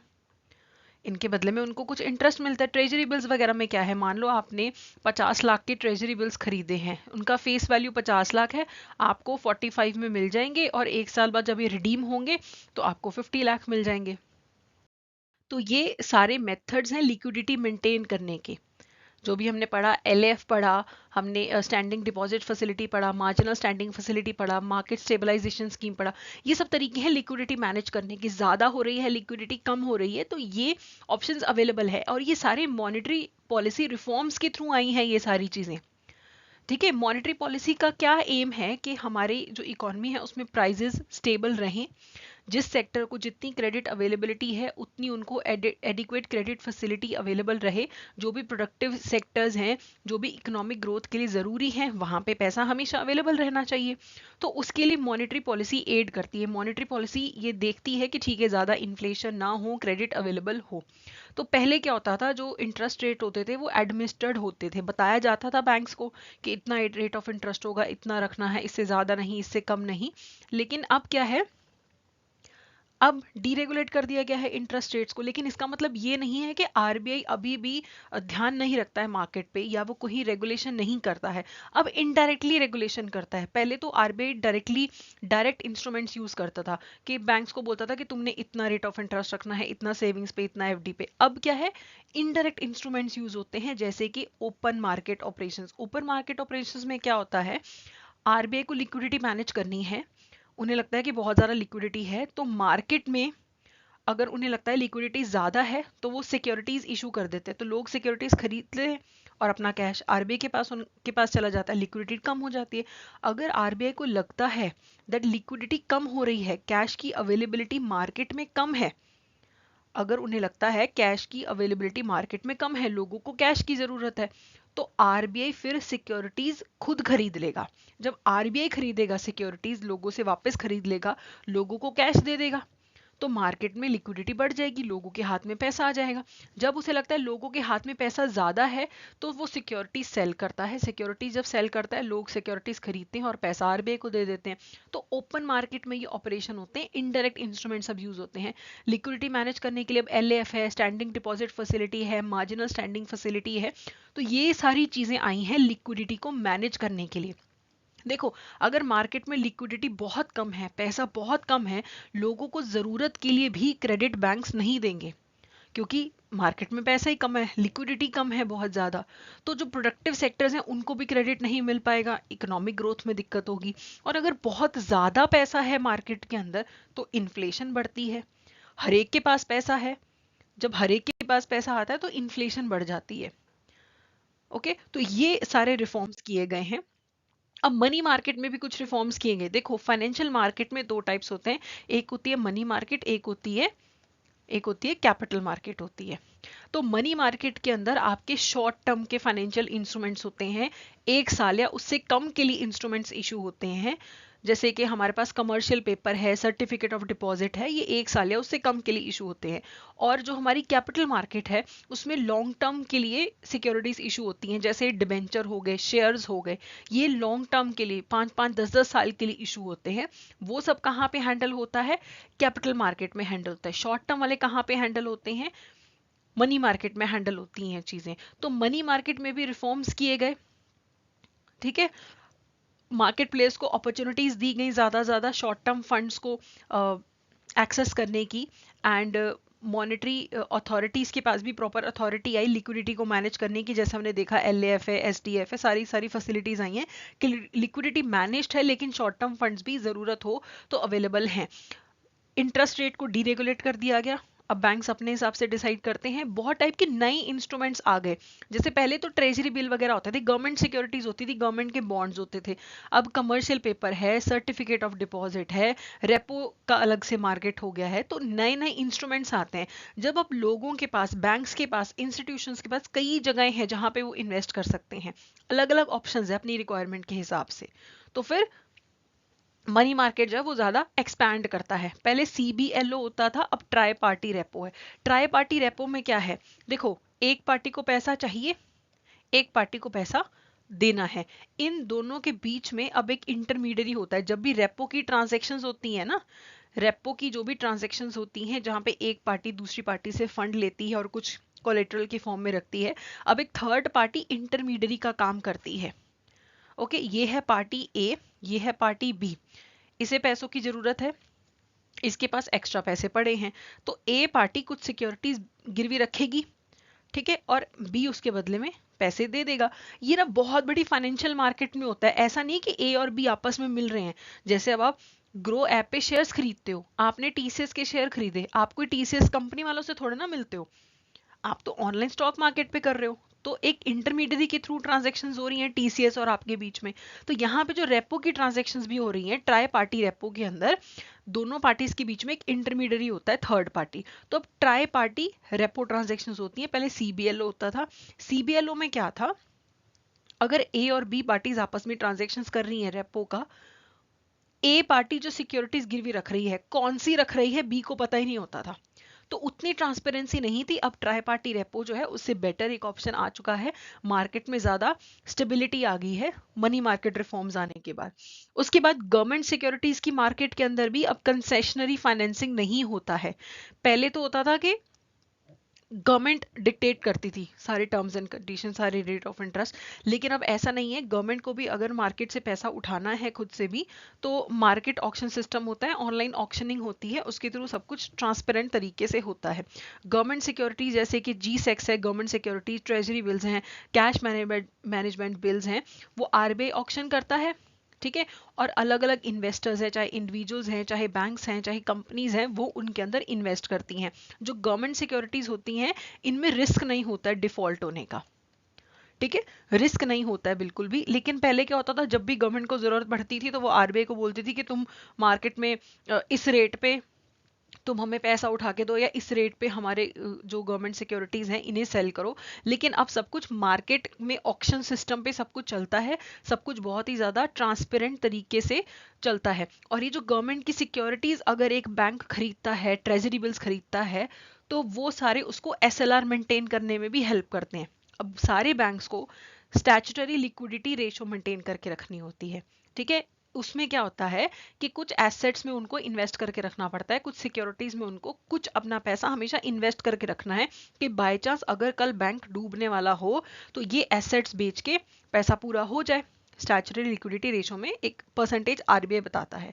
अब ये जो गवर्नमेंट सिक्योरिटीज, ट्रेजरी बिल्स हैं, कैश मैनेजमेंट बिल्स हैं, अगर बैंक खरीदता है तो वो उसकी SLR रिक्वायरमेंट को पूरा करता है। अगर एक बैंक को 100 करोड़ के SLR मेंटेन करके रखने हैं, और वो बैंक अगर अपने पास गवर्नमेंट सिक्योरिटीज रख रहा है 30 करोड़ की, तो वो 30 करोड़ इस 100 करोड़ में माने जाएंगे, ठीक है। अलग अलग सिक्योरिटीज अलाउड होती हैं, उसमें से गवर्नमेंट सिक्योरिटीज, ट्रेजरी बिल्स भी काउंट होते हैं बीच में, ठीक है। उसके बाद कैपिटल मार्केट जो है, कैपिटल मार्केट कौन सी होती है? जहां पे 1 साल से ज्यादा के लिए आप बड़े बड़े फंड्स जो हैं वहां पे इशू होते हैं, और 1 साल या 1 साल से ज्यादा के लिए पैसा इन्वेस्ट होता है। 1 साल से कम के लिए कहाँ पे होता है? मनी मार्केट में होता है। तो मनी मार्केट के अलावा अब कैपिटल मार्केट में भी बहुत सारे रिफॉर्म्स हुए हैं। अब क्या है, जो हमारा प्राइमरी मार्केट है, कैपिटल मार्केट है, अब देखो कैपिटल मार्केट में भी एक होता है प्राइमरी मार्केट, एक होता है सेकेंडरी मार्केट। जब एक कंपनी ने पहली बार कोई शेयर्स इशू करने हैं अपने, पहली बार जो शेयर्स इशू करेंगे वो प्राइमरी मार्केट में करेंगे। एक बार प्राइमरी मार्केट में शेयर्स इशू हो गए, अब वो स्टॉक एक्सचेंज पे लिस्ट हो गए, ठीक है। अब उसे कोई भी खरीद बेच रहा है, कोई भी खरीद बेच रहा है, अब वो सेकेंडरी मार्केट में चले गए। जब कोई सिक्योरिटी फर्स्ट टाइम इशू होती है वो प्राइमरी मार्केट में होती है, फ्रेश शेयर्स इशू हैं, फ्रेश डिबेंचर्स इशू हैं। एक बार इशू होने के बाद तो फिर वो शेयर्स हाथ बदलते ही रहते हैं, कभी किसी ने खरीद लिए, कभी किसी ने बेच दिए। ये सब होता है सेकेंडरी मार्केट के अंदर, ठीक है। पहले जो कैपिटल मार्केट के अंदर जो भी शेयर्स डिबेंचर्स कुछ भी इशू होता था ना, उसमें भी बहुत ज्यादा कंट्रोल होता था कि कितना प्राइस होना चाहिए, कैसे कितना होना चाहिए। लेकिन अब जो है सब कुछ फ्री प्राइसिंग होता है, मार्केट डिमांड एंड सप्लाई के हिसाब से चीजें डिसाइड होती हैं। प्रॉपर एक बुक बिल्डिंग का प्रोसेस होता है जब भी कोई शेयर्स इशू करने होते हैं। तो अब कंट्रोल वैसे नहीं है कि हर चीज डिक्टेट की जाएगी कंपनीज पे, लेकिन जो भी वो मेथड्स यूज करते हैं प्राइसिंग के लिए, जो भी उनके डॉक्यूमेंट्स है, सब कुछ डिस्क्लोज होता है। सेबी ने सब चीज को लेके गाइडलाइंस बना रखी हैं, ठीक है। तो फाइनेंशियल मार्केट में जो कैपिटल मार्केट है, जो शेयर्स और डिबेंचर्स इन सब चीजों से डील करता है, उसमें भी काफी फ्री हैंड दिया गया है। लेकिन डिस्क्लोजर रखना है हर चीज का, कि अगर आप अपने शेयर्स का प्राइस डिसाइड कर रहे हो, करो, कैसे किया, क्या प्रोसीजर है, क्या एसेट्स है आपके पास, क्यों आपने पैसे रेज करने हैं मार्केट से, सब कुछ आपको डिस्क्लोज करना है। अब कॉर्पोरेटाइजेशन हो चुका है, जो हमारी स्टॉक एक्सचेंजेस है ना, वो भी कंपनीज की तरह काम करती हैं। पहले क्या होता था, आउटक्राई सिस्टम होता था कि वो बॉम्बे स्टॉक एक्सचेंज के बाहर खड़े होके बोलते थे कि इतने का शेयर, उतने का शेयर, आवाज, उसको आउटक्राई सिस्टम बोलते थे। अब स्क्रीन बेस्ड ट्रेडिंग होती है, ठीक है। अब कोई भी खड़ा नहीं दिखता वहां पे दलाल आपको नीचे स्टॉक एक्सचेंज के, अब वो सिस्टम नहीं है। अब आपके पास ऑप्शंस, फ्यूचर्स, ये सब ट्रेडिंग करने के भी ऑप्शन है। ये हम आगे जाके भी देखेंगे कि ऑप्शंस, फ्यूचर्स ट्रेडिंग क्या होता है। पहले आपके पास जो शेयर्स होते थे वो पेपर आपके पास होता था जो आपके शेयर को रिप्रेजेंट करता था। अब सब कुछ डीमैट है। जीरोदा में, ग्रो ऐप में, पेटीएम मनी में आपके शेयर्स रहते हैं, हाथ में कभी भी आपको शेयर लेके घूमने की जरूरत नहीं है। अब जो आपकी स्टॉक मार्केट है वो बहुत ज्यादा एफिशिएंटली काम करती है, बहुत ज़्यादा ट्रांसपेरेंट और एफिशिएंट सिस्टम है। अब ना आपका जो रोलिंग सिस्टम है आपकी सेटलमेंट का, जैसे पहले क्या होता था, 14 डेज का सेटलमेंट सिस्टम होता था कि 14 डेज के बाद आपकी जो है शेयर्स की वैल्यू सेटल होती थी। जैसे 14 डेज के बाद एक बैच सेटल होगा, फिर 14 डेज के बाद सेटलमेंट होती थी, ठीक है। तो ये 14 डेज में अगर आपने 7वें दिन आपने शेयर ट्रेडिंग करी है तो वो 14th डे ही आपका शेयर सेटल होता था। 14 डेज का सेटलमेंट सिस्टम बहुत लंबा होता है। अब तो हम T+1, T+2 इस पे चल रहे हैं। अब तो इवन सेबी ने T+0 का पायलट प्रोजेक्ट भी शुरू कर दिया है कि अब जैसे आज शेयर्स खरीदे आपने या आज आपने शेयर्स बेचे, आज ही आपके बैंक अकाउंट में पैसा आ जाएगा। अब रोलिंग सिस्टम पे आ गए हैं, अब इतने दिन वेट नहीं करना पड़ता है। पहले हम T+2 पे थे कि आज शेयर्स बेचे, तीसरे दिन पैसे आए, फिर T+1 पे आए कि दूसरे दिन ट्रांजेक्शन के बाद पैसे। अब हम T+0 पे आ रहे हैं, पायलट प्रोजेक्ट चलाए कि उसी दिन हमारी सेटलमेंट हो जाए। तो ऑब्वियसली लोग फिर ज्यादा आराम से इन्वेस्ट करना चाहते हैं। नहीं तो लोगों को लगता है कि यार अगर मैं शेयर्स बेचूंगा मेरे तो 4 दिन तक पैसे ही नहीं आएंगे, पहले 15-15 दिन पैसे नहीं आते थे। लेकिन अब सिस्टम बहुत ज्यादा बेटर हो चुका है और बहुत सारे ऑप्शंस अवेलेबल हैं अब आपके पास इन्वेस्ट करने के लिए। जैसे फ्यूचर्स है, फॉरवर्ड्स है, ऑप्शंस और स्वैप्स है। फ्यूचर्स में क्या होता है कि जैसे आप और मैं आपस में एक फ्यूचर कॉन्ट्रैक्ट कर लेते हैं कि मैं आपको बोलती हूँ कि मैं आपसे फ्यूचर में, यानी कि अभी मान लो अप्रैल का महीना चल रहा है, तो मैं आपको बोलूंगी कि हम आपस में कॉन्ट्रैक्ट कर लेते हैं कि मैं आपसे ये एसेट सितंबर में खरीद दूंगी इस प्राइस पे, 1000 रुपीज पर सिक्योरिटी के प्राइस पे मैं आपसे खरीदूंगी। मैटर नहीं करता उस टाइम पे सिक्योरिटी 1200 की चल रही होगी, 800 रुपए की चल रही होगी, मैं आपसे इस डेट पे खरीदूंगी, ठीक है। फ्यूचर कॉन्ट्रैक्ट होता है ये। फॉरवर्ड कॉन्ट्रैक्ट भी एक तरीके का फ्यूचर कॉन्ट्रैक्ट भी होता है, लेकिन ये किसी एक्सचेंज पे जैसे स्टॉक एक्सचेंज पे नहीं होते हैं फॉरवर्ड कॉन्ट्रैक्ट। फॉरवर्ड के जो कॉन्ट्रैक्ट होते हैं ये कस्टम कॉन्ट्रैक्ट होते हैं, दो पार्टीज को आपस में कॉन्ट्रैक्ट करना है तो उनका कस्टम मेड कॉन्ट्रैक्ट होगा। जो फ्यूचर्स कॉन्ट्रैक्ट होते हैं ना, ये स्टॉक एक्सचेंज पे जैसे ओवर द ट्रेड ओपन जो एक्सचेंज है वहां पे हो जाता है, ठीक है। तो फ्यूचर्स वाले ओपन एक्सचेंजेस पे हो जाता है, लेकिन फॉरवर्ड्स में क्या होगा, कस्टम कॉन्ट्रैक्ट होता है दो पार्टीज के बीच में। कॉन्ट्रैक्ट यही होगा कि मैं आपसे फ्यूचर की इस डेट को इतने में सिक्योरिटी खरीदूंगा, उस टाइम पे मार्केट में जो भी रेट चल रहा हो मुझे फर्क नहीं पड़ता। तो फ्यूचर्स एंड फॉरवर्ड के कॉन्ट्रैक्ट सब अवेलेबल है इन्वेस्टमेंट के लिए। फिर है ऑप्शंस। ऑप्शंस में भी आपके पास ऑप्शन होते हैं, जैसे आपने कोई स्टॉक परचेज करना है तो आपके पास ऑप्शन होगी, इसमें आपके पास ऑप्शन होगी कि आपने एक पर्सन के साथ ऑप्शन ट्रेडिंग कर लिया। उसमें आपके पास ऑप्शन है कि एक पर्टिकुलर तारीख तक आपके पास ऑप्शन है कि आप वो सिक्योरिटी परचेज कर सकते हो, ठीक है। अगर मैंने आपसे आपके साथ ऑप्शन ट्रेडिंग कर लिया तो एक होता है कॉल ऑप्शन, एक होता है पुट ऑप्शन। कॉल या पुट ऑप्शन आपको एक राइट प्रोवाइड करते हैं, ऑब्लिगेशन नहीं होता है खरीदने बेचने का। फ्यूचर्स और फॉरवर्ड कॉन्ट्रैक्ट में क्या है, चाहे कल सिक्योरिटी का कोई भी प्राइस हो, आपको वो सिक्योरिटी खरीदनी बेचनी पड़ेगी जो आपने कॉन्ट्रैक्ट किया है। ऑप्शंस में आपके पास ऑप्शन होता है, राइट होता है, ऑब्लिगेशन नहीं होता है। कॉल ऑप्शन में क्या होगा, मैंने आपको बोला कि मैं ये राइट परचेज करती हूँ, हम ऑप्शन ट्रेडिंग करते हैं आपस में कि फ्यूचर में इस डेट तक मैं आपसे ये एसेट खरीद सकती हूँ, मैं ये स्टॉक खरीद सकती हूँ, मेरे पास राइट है खरीदने का। कल अगर मेरे मतलब का प्राइस हुआ तो मैं खरीद लूंगी, ठीक है। फ्यूचर्स फॉरवर्ड्स में तो प्राइस पहले से डिसाइडेड होता है। ऑप्शंस में क्या होता है कि हमने पहले ही डिसाइड कर लिया कि इतने पीरियड पे मेरे पास आपसे ये परचेज करने का ऑप्शन है। मान लो हमने ऑप्शन में ये किया कि स्टॉक में आपसे खरीदने का राइट है मेरे पास 500 रुपीज पर शेयर, ठीक है। जिस दिन अब ये ऑप्शन एक्सरसाइज करने की डेट थी, एक्सपायरेशन पीरियड था ऑप्शन पीरियड ऑप्शन का, उस दिन शेयर 480 का चल रहा था, तो मैं आपसे क्यों खरीदूंगी 20 रुपए महंगा। तो मैं अपना ये राइट एक्सरसाइज ही नहीं करूंगी, मैं लूंगी नहीं शेयर आपसे, ठीक है। पुट ऑप्शन में क्या होता है, पुट ऑप्शन में मेरे पास ऑप्शन होता है, राइट होता है सेल करने का, ठीक है। मान लो मैंने आपके साथ ऑप्शन ट्रेडिंग किया, मैंने आपको बोल दिया कि ठीक है मेरे पास पुट ऑप्शन मैं खरीदती हूँ कि जून में 8 तारीख तक के लिए मैं पुट ऑप्शन खरीद रही हूँ, 500 रुपए पे मैं आपको एक शेयर सेल करूंगी, मेरे पास राइट है आपको सेल करने का, ठीक है।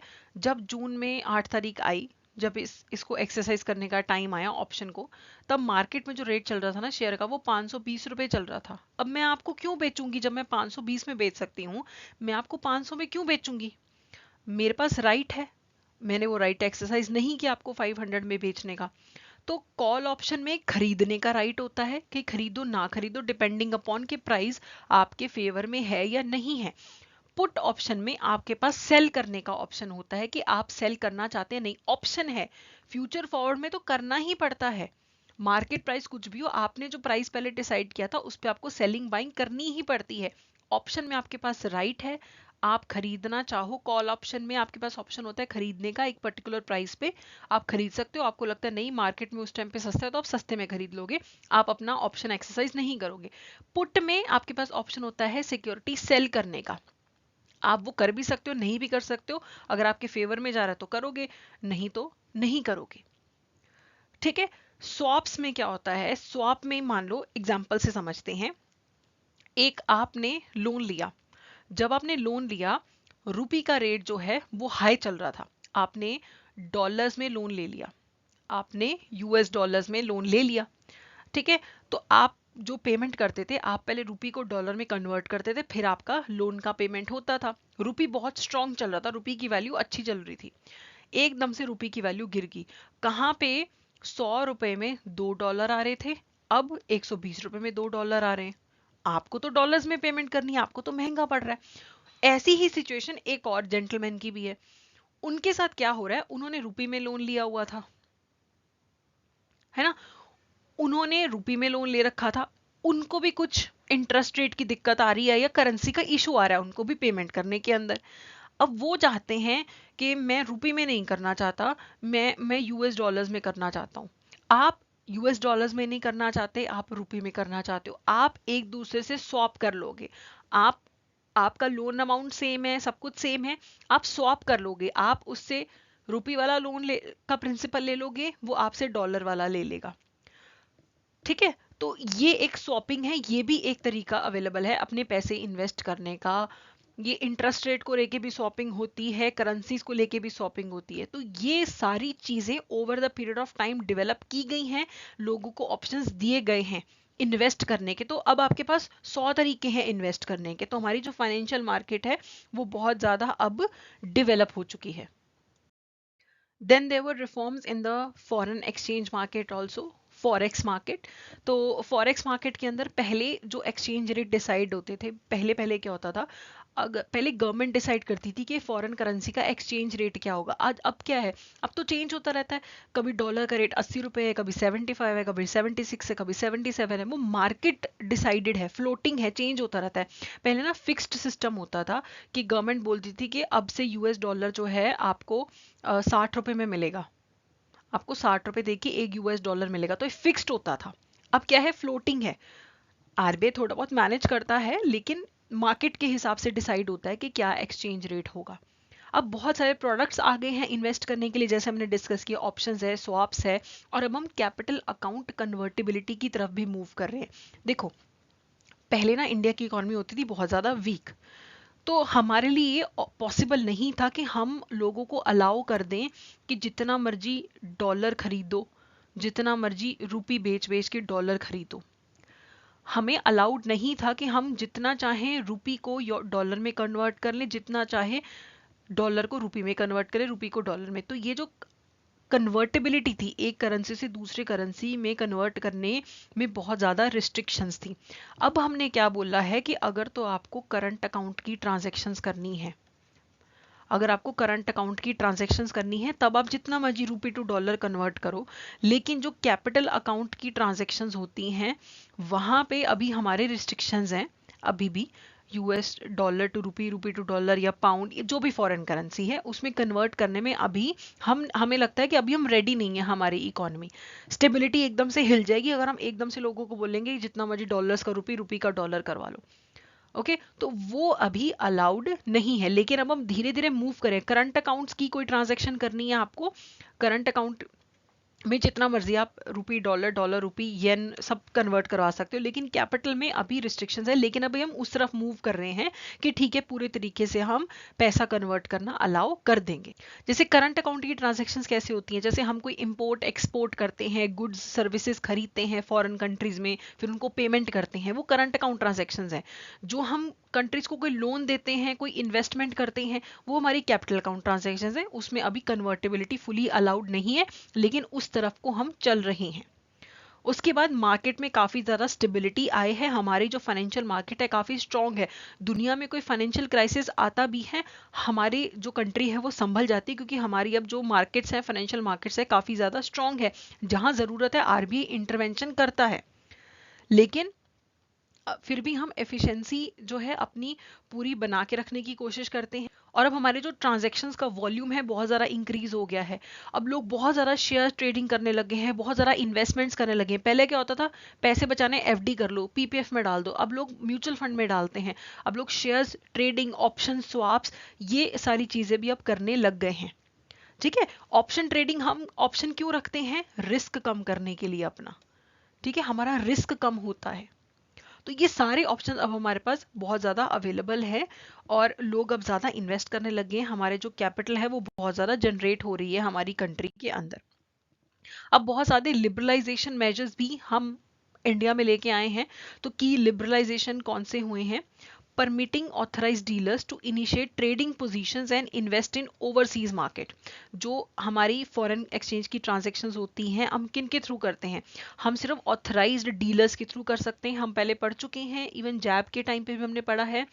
तो ऑथराइज्ड डीलर्स के थ्रू ही फॉरेन एक्सचेंज की ट्रांजैक्शंस हो सकती हैं। उसमें ऑब्वियसली कंडीशंस लगती ही लगती हैं इन सब चीज़ों में। तो अब ऑथराइज डीलर्स के टू सेलिंग करनी है, बाइंग करनी है, ट्रेडिंग में क्या पोजीशन रखनी है, ये सब अब अलाउ कर दिया गया है। इवन जो हमारे नॉन रेजिडेंट अकाउंट्स होते हैं, नॉन रेजिडेंट्स इंडियंस आके इंडिया में कोई डिपॉजिट अकाउंट ओपन करते हैं, तो बैंक्स को अलाउ किया गया है कि आप अपने हिसाब से इंटरेस्ट रेट जो है वो रख सकते हैं। और एसेट लाइबिलिटी मैनेजमेंट के लिए डेरिवेटिव्स यूज कर सकते हैं। डेरिवेटिव्स हमने पढ़े ना अभी, ऑप्शंस, फ्यूचर्स, फॉरवर्ड्स, स्वैप, ये एसेट लाइबिलिटी मैनेजमेंट के लिए भी यूज किए जाते हैं। फॉरेन एक्सचेंज मार्केट में बहुत सारी ऑप्शंस अब अवेलेबल हैं। उसके बाद बहुत सारे जो पार्टिसिपेंट्स हैं हमारी फॉरेन एक्सचेंज मार्केट में, एक्सपोर्टर्स हैं, फॉरेन इन्वेस्टर्स हैं, उन्हें भी बहुत सारे ये फॉरवर्ड और स्वैप ट्रांजैक्शंस करना अलाउड किया गया है। जेन्युइन अगर वो ट्रेड करते हैं तो उन्हें भी ये फॉरवर्ड फ्यूचर ट्रांजैक्शंस करनी अलाउ की गई हैं। जो हमारे फॉरेन इंस्टीट्यूशनल इन्वेस्टर्स है, जो एनआरआईज है, जो इंडिया में इन्वेस्ट करना चाहते हैं, उन्हें भी ये स्टॉक एक्सचेंज में इन्वेस्ट करना, कॉन्ट्रैक्ट्स करना, ये सब अलाउ किया गया है। ठीक है, तो जहां पे भी ये डेरिवेटिव कॉन्ट्रैक्ट्स वगैरह लिखा हुआ है, इसका मतलब है यही फ्यूचर्स, फॉरवर्ड्स, ऑप्शंस, ये सारी ट्रेडिंग उन्हें करना अलाउ किया गया है। Okay, so from a time जब हर चीज रेगुलेटेड होती थी, हेविली रेगुलेटेड होती थी, एक एक रुपए की ट्रांजैक्शन फॉरेन एक्सचेंज में करना डिफिकल्ट था, रुपए को डॉलर में, येन में, पाउंड में कन्वर्ट करना इतना मुश्किल था, अब ऑथराइज डीलर्स के थ्रू बहुत सारी ट्रांजैक्शंस अलाउड है। लिबरलाइज रेमिटेंस स्कीम आ गई है, आपको फॉरेन करेंसी में अकाउंट मेंटेन करना अलाउड है, एनआरआईज को इंडिया में अकाउंट मेंटेन करना अलाउड है। अब मार्केट के हिसाब से एक्सचेंज रेट डिसाइड होता है, ना कि गवर्नमेंट बताती है। करंट अकाउंट कन्वर्टेबिलिटी हो चुकी है, कैपिटल अकाउंट कन्वर्टेबिलिटी की तरफ हम जा रहे हैं, और हम बहुत सारे टूल्स यूज करते हैं हम ऑनलाइन ट्रेडिंग करने के लिए। अब हमारे एक्सचेंज रेट फ्लेक्सिबल हैं, हमारे नॉन रेजिडेंट्स इंडिया में इन्वेस्ट कर सकते हैं। बहुत सारे रिफॉर्म्स लगातार हो रहे हैं कि जो भी सिक्योरिटीज हैं, शेयर्स हैं, उनमें जब आप इन्वेस्ट करते हो तो प्राइस जो आपसे चार्ज किया जाता है, जिस पे आप इन्वेस्ट करते हो, वो प्राइस एफिशिएंटली डिस्कवर हो। ओके, जैसे मार्केट का डिमांड है, सप्लाई है, उसके हिसाब से हर चीज की प्राइसिंग होती है। और लगातार आरबीआई जो है मॉनेटरी पॉलिसी के थ्रू, मल्टीपल लॉज के थ्रू मार्केट पे नजर रखता है, चाहे बैंकिंग सिस्टम हो, चाहे हमारी फाइनेंशियल मार्केट हो, मॉनेटरी पॉलिसी हो, सब कुछ आरबीआई ट्राई करता है कि बहुत ज्यादा स्ट्रिक्टली, हेविली रेगुलेट किए बिना स्टेबिलिटी जो है हमारे मार्केट्स की मेंटेन रहे। तो इंडिया में फाइनेंशियल सेक्टर को रेगुलेट करने के लिए बहुत सारी एंटिटीज हैं। बैंक्स के लिए आरबीआई हो गया, और एनबीएफसीज के लिए भी आरबीआई है, कैपिटल मार्केट के लिए सेबी है, इंश्योरेंस सेक्टर के लिए आईआरडीए है, पेंशन फंड्स के लिए पीएफआरडीए है। तो बहुत सारे रेगुलेटर्स हैं हमारे पास, लेकिन जरूरी है कि इन सारे रेगुलेटर्स के बीच में कोऑर्डिनेशन होनी चाहिए, कहीं पे भी कोई ओवरलैप्स एफिशिएंसी को नेगेटिवली इम्पैक्ट ना करें। तो गवर्नमेंट ऑफ इंडिया ने फाइनेंशियल सेक्टर डेवलपमेंट काउंसिल बनाया, जिसके चेयरमैन हमारे फाइनेंस मिनिस्टर होते हैं, कि कैसे हम अपने फाइनेंशियल सेक्टर के इंस्टीट्यूशनल मैकेनिज्म्स को स्ट्रॉन्ग कर सकते हैं, अपने फाइनेंशियल सेक्टर की डेवलपमेंट को स्ट्रॉन्ग कर सकते हैं, और आपस में सारे जो ये रेगुलेटर्स हैं इनके बीच में कोऑर्डिनेशन हो। तो ये कोई स्टैच्यूटरी बॉडी नहीं है, स्टैच्यूटरी बॉडी होती है कि इसे स्टैच्यूट या लॉ के अंडर बनती है। ये गवर्नमेंट ऑफ इंडिया ने ही इस काउंसिल को क्रिएट किया है। तो इस काउंसिल के चेयरमैन हमारे पास हैं हमारे जो फाइनेंस मिनिस्टर हैं। इसके अलावा जो हमारे अलग अलग फाइनेंशियल रेगुलेटर्स हैं, सेबी है, आरबीआई है, आईआरडीए है, पीएफआरडीए है, इन सब के जो हेड्स होते हैं वो भी इसमें पार्टिसिपेट करते हैं। जो भी फाइनेंस सेक्रेटरी हैं वो पार्टिसिपेट करते हैं। Department of economic affairs, financial services, ministry of information and technology, ये वाले जो सारे डिपार्टमेंट्स के सेक्रेटरीज हैं वो भी इसमें पार्टिसिपेट करते हैं। जो insolvency and bankruptcy board of India के चेयरमैन हैं वो भी इसमें आते हैं, और चीफ इकोनॉमिक एडवाइजर, ये सारे लोग जो हैं इनसे बनता है हमारा फाइनेंशियल सेक्टर डेवलपमेंट काउंसिल। कि सबको मिलके बिठाओ और इनके बीच में कोऑर्डिनेशन इंप्रूव होनी चाहिए। ना कि सेबी कुछ गाइडलाइन बोल रहा है, आरबीआई कुछ बोल रहा है, सब अलग डायरेक्शन में काम कर रहे हैं। सेबी लिक्विडिटी बढ़ाने की बात कर रहा है, आरबीआई कम करने की बात कर रहा है। तो आपस में कोऑर्डिनेशन होना बहुत ज्यादा जरूरी है। तो फंक्शंस क्या हैं?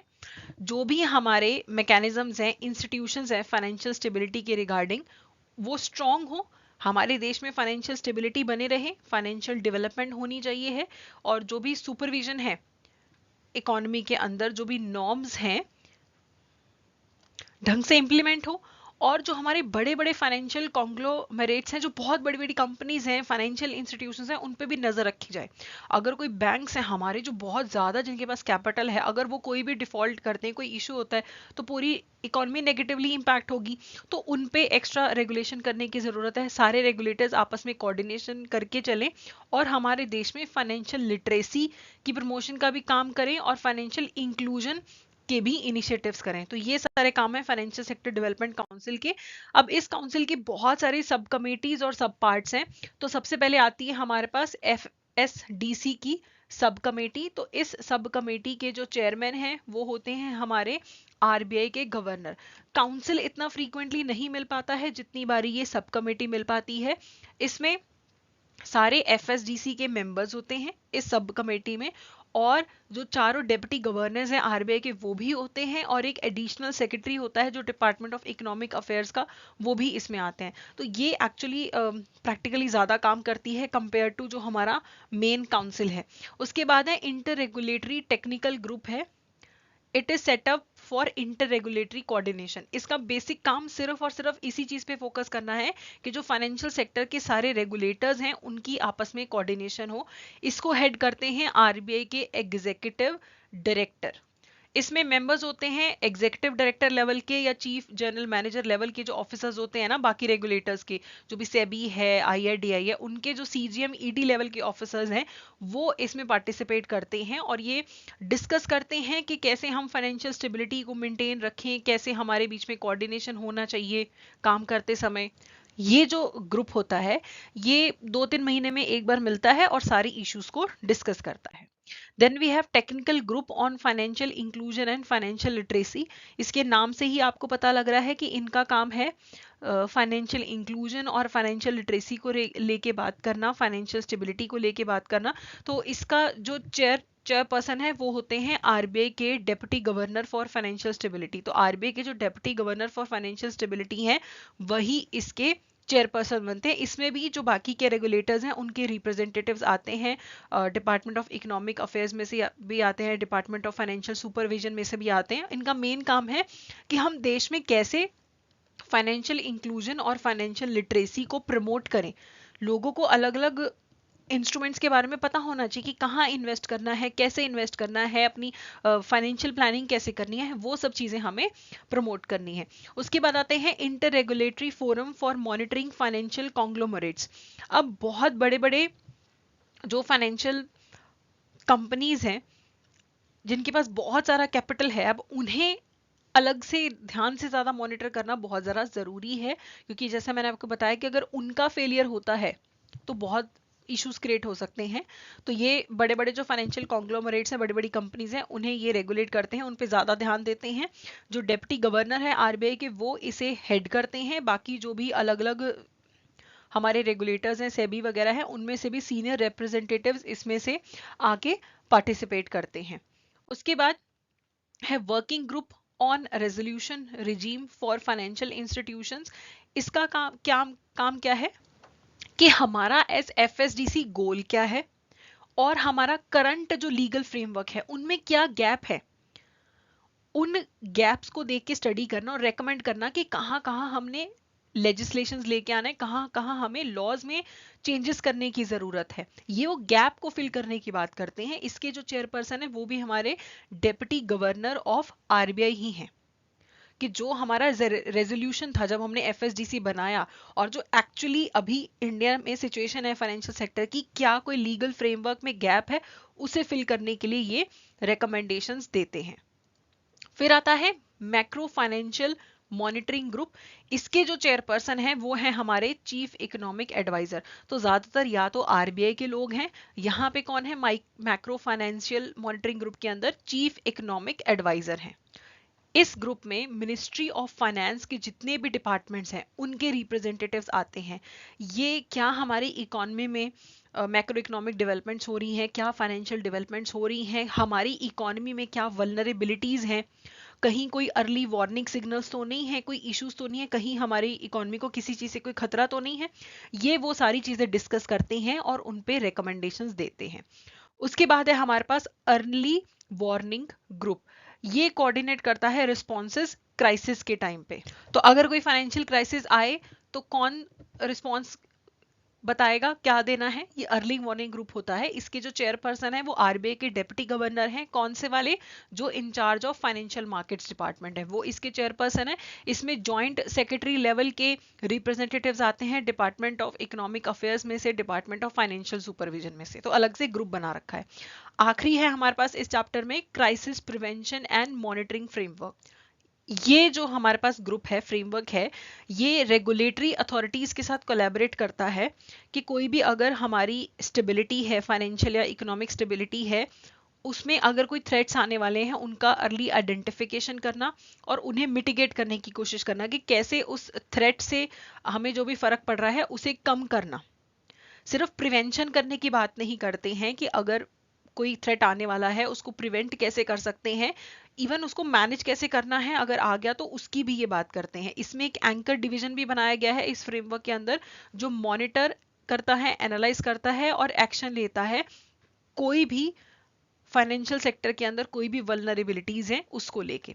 ठीक है, तो इस एरिया के अंदर जो हमारा फाइनेंशियल सेक्टर डेवलपमेंट काउंसिल वाला जो आपका टॉपिक है, आपको जो बेसिक स्टार्टिंग में जो हमने पहली स्लाइड में बताया है कि ये हमारा फाइनेंशियल सेक्टर डेवलपमेंट काउंसिल है, इसका काम क्या है?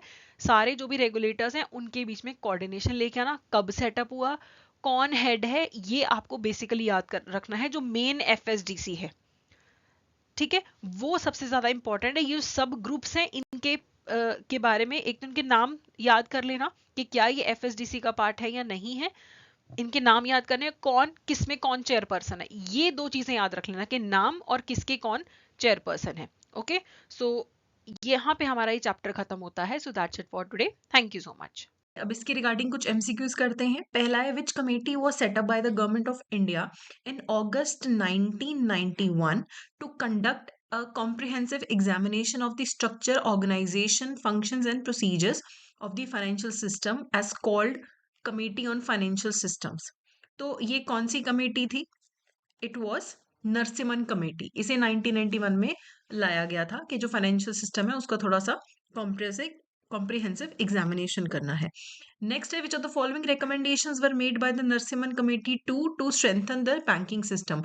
कौन सी कमेटी ने रिकमेंडेशंस दी थी नरसिम्हन कमेटी ने? Which were the recommendations for banking system? Lower the capital to risk weighted asset ratio for banks to below international standards. तो ऐसा तो हो नहीं ना सकता, इंटरनेशनल स्टैंडर्ड से कम क्यों करेंगे हम अपनी capital to risk asset ratio जो है? तो ये तो सीधा सीधा कॉमन सेंस से आप देखें तो पहला गलत है, तो फर्स्ट तो होगा ही नहीं। Treating government guaranteed sticky advances as NPAs and eliminating interest subsidies for priority sector. Introducing the concept of asset reconstruction company to deal with the stress assets, relaxed implementation of income recognition and asset classification norms and less stringent disclosure requirements। तो आप इसमें भी अगर आप common sense से देखो तो हम इनकम रिकॉग्निशन की जो क्लासिफिकेशन है उसको रिलैक्स क्यों करेंगे और स्ट्रिंजेंट क्यों करेंगे, कम स्ट्रिंजेंट क्यों करेंगे? डिस्क्लोजर नॉर्म्स को तो बढ़ाएंगे, कम थोड़ा ना करेंगे, तो ये भी गलत है। तो आपका एलिमिनेशन से ही जो आंसर है वो सही होता है, second and third. Next is, consider the following statement regarding Narasimhan Committee findings and recommendation on the banking system in 1991। क्या recommendation थी? The committee founded the combined CRR and SLR levels to be reasonable and not impacting banks profitability। तो ऐसा नहीं है, उन्होंने बोला था कि जो CRR SLR रेशियो ये बहुत ज्यादा है, तो पहला ऑप्शन तो नहीं हो सकता। ठीक है, एलिमिनेट कर दो ए और सी को। दूसरा, it was critical of the directed lending practices to the priority sector, citing issues such as neglect of credit quality and inadequate post credit supervision। तो ये सही है, उन्होंने बोला था कि आप प्रायोरिटी सेक्टर लेंडिंग पे जरूरत से ज्यादा फोकस कर रहे हैं, क्वालिटी ऑफ क्रेडिट गिरती जा रही है। ठीक है, तो सेकंड तो रहेगा हमारा सही है। The committee advocated for the continuation of interest subsidies in various schemes recognising them beneficial for profitability of banks. तो ऐसा नहीं है, उन्होंने बोला था कि जब इतना ज्यादा इंटरेस्ट सब्सिडीज दे तो बैंकिंग सिस्टम के लिए अच्छा नहीं है। तो थर्ड भी ऑप्शन नहीं है, तो बचा कौन सा हमारे पास? बी, यही सही आंसर है आपका। ठीक है, तो it recommended the reduction of CRR SLR, ये बिल्कुल सही है। तो ये था हमारा आज का session. So that's it for today, thank you so much.